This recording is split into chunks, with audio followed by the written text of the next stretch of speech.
ಸ್ನೇಹಿತರೆ, ನಾನು ನಿಮಗೆ ಹೇಳ ಹೊರಟಿರುವ ಕತೆ ಒಬ್ಬ ವ್ಯಕ್ತಿ ತನ್ನ ಜೀವನದಲ್ಲಿ ಅನುಭವಿಸಿದ ವ್ಯಥೆಯ ಕತೆ.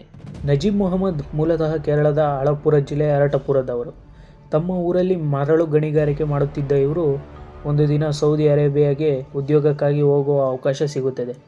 ಸೌದಿಲಿ ಒಳ್ಳೆ ಕೆಲಸ, ಒಳ್ಳೆ ಸಂಬಳ, ಒಳ್ಳೆ ಜೀವನ, ಗೌರವ ಸಿಗುತ್ತೆ ಎಂದು ಸೌದಿಗೆ ಹೋಗೋಕೆ ನಿರ್ಧಾರ ಮಾಡ್ತಾರೆ. ಸೌದಿಗೆ ಹೋಗಲು ತಮ್ಮ ಬಳಿ ಇದ್ದ ಭೂಮಿಯನ್ನು ಮಾರಿ 55,000 ವೀಸಾಗೆ ಹಣ ಪಾವತಿ ಮಾಡ್ತಾರೆ. ಶೀಘ್ರದಲ್ಲೇ ನಜೀಬ್ ಮುಂಬೈಗೆ ಹೊರಟು ಅಲ್ಲಿಂದ 1992 ಏಪ್ರಿಲ್ 4 ಸೌದಿ ಅರೇಬಿಯಾದ ರಿಯಾದ್ನಲ್ಲಿ ಇರುವ ಕಿಂಗ್ ಖಾಲಿದ್ ಇಂಟರ್ನ್ಯಾಷನಲ್ ಏರ್ಪೋರ್ಟ್ ಅನ್ನು ತಲುಪ್ತಾರೆ. ಅಲ್ಲಿ ತನ್ನ ನೇಮಕಾತಿಗೆ ಕಾಯುತ್ತಿರುವಾಗ ತನಗೆ ಉದ್ಯೋಗ ಕೊಡಿಸುವವನಂತೆ ನಡೆಸಿದ ಒಬ್ಬ ಅರಬ್ನ ವ್ಯಕ್ತಿಯಿಂದ ಅವರು ಅಪಹರಣಕ್ಕೀಡಾಗ್ತಾರೆ. ಅಂತಾರಾಷ್ಟ್ರೀಯ ಪ್ರಯಾಣ, ಅರಬಿಕ್ ಬಗ್ಗೆ ಪರಿಚಯವಿಲ್ಲದ ನಜೀಬ್ ಅರಬ್ಬರ ವಂಚನೆಗೆ ಸಿಕ್ಕಿಹಾಕೊಳ್ತಾರೆ. ಕೂಡಲೇ ಅರಬ್ ವ್ಯಕ್ತಿ ಅವರನ್ನು ಒಂದು ಮೇಕೆ ಸಾಕಾಣಿಕೆ ಕೇಂದ್ರದಲ್ಲಿ ಗುಲಾಮನನ್ನಾಗಿ ಮಾಡಿ ಹೋಗ್ತಾರೆ.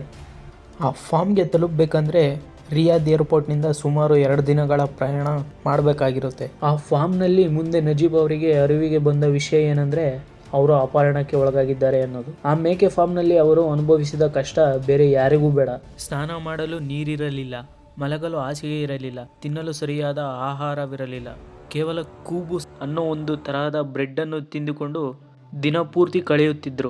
ಸಣ್ಣ ಸಣ್ಣ ತಪ್ಪಿಗೂ ಮಾಲೀಕನಿಂದ ಕಿರುಕುಳ ಅನುಭವಿಸುತ್ತಿದ್ರು. ಎಷ್ಟೇ ಎತ್ತರೂ ಮಾಲೀಕನಿಗೆ ಕರುಣೆಯೇ ಬರುತ್ತಿರಲಿಲ್ಲ. ಅಳಿಸಿ ಹೋದ ಕೂಬೂಸ್ಗಳನ್ನು ಮೇಕೆಯ ಹಾಲಿನಲ್ಲಿ ಒದ್ದೆ ಮಾಡಿ ತಿನ್ನಬೇಕಾಗಿತ್ತು. ಆ ಮೇಕೆಯ ಹಾಲು ತುಂಬಾ ದುರ್ವಾಸನೆಯಿಂದ ಕೂಡಿರುತ್ತಿತ್ತು. ಹಾಲು ಇಲ್ಲದೆ ಕೂಬೂಸ್ ತುಂಬಾ ಒಣಗಿದಂತೆ ಇರುತ್ತಿತ್ತು. ಅದು 1995ನೇ ವರ್ಷ. ಒಂದು ರಾತ್ರಿ ಮಾಲೀಕ ತನ್ನ ಬಂಧುಗಳ ಮದುವೆಗೆ ಹೋದ ಸಮಯ ನೋಡಿಕೊಂಡು ಅಂತಿಮವಾಗಿ ಓಡಿ ಹೋಗಲು ನಿರ್ಧಾರ ಮಾಡ್ತಾರೆ. ಸುಮಾರು 1.5 ದಿನಗಳ ಕಾಲ ಓಡಿದ ನಂತರ ಒಂದು ರಸ್ತೆ ಅವರ ಕಣ್ಣಿಗೆ ಬೀಳುತ್ತದೆ. ಅಲ್ಲಿ ಯಾರೋ ಒಬ್ಬ ಅರಬ್ ವ್ಯಕ್ತಿ ತನ್ನ ವಾಹನದಲ್ಲಿ ಲಿಫ್ಟ್ ನೀಡಿ ರಿಯಾದ್ ನಗರಕ್ಕೆ ಬಿಟ್ಟನು. ಅಲ್ಲಿ ನಜೀಬ್ ಅವರಿಗೆ ಒಬ್ಬ ಮಲಯಾಳಿ ವ್ಯಕ್ತಿ ಸಿಗ್ತಾನೆ. ನಂತರ ಆ ವ್ಯಕ್ತಿ ನಜೀಬ್ ಅವರಿಗೆ ಅಧಿಕಾರಿಗಳೊಂದಿಗೆ ಭೇಟಿ ಮಾಡಿಸಿ ಮತ್ತೆ ಭಾರತಕ್ಕೆ ಹಿಂದಿರುಗಲು ಅವಕಾಶ ಮಾಡಿಕೊಡ್ತಾನೆ. ಭಾರತಕ್ಕೆ ಹಿಂದಿರುಗಿದ ನಂತರ ಕೆಲ ಕಾಲ ನಜೀಬ್ ದಿನಗೂಲಿ ಕೆಲಸವನ್ನು ಮಾಡುತ್ತಿದ್ದರು. ನಂತರ ಅವರಿಗೆ ತಮ್ಮ ಮಾವನಿಂದ ಬಹರೈನ್ಗೆ ಹೋಗಲು ಕರೆ ಬರುತ್ತದೆ. ಅದೇ ದೇಶದಲ್ಲಿ ಕೆಲವು ವರ್ಷಗಳ ಕಾಲ ಕೆಲಸ ಮಾಡ್ತಾರೆ.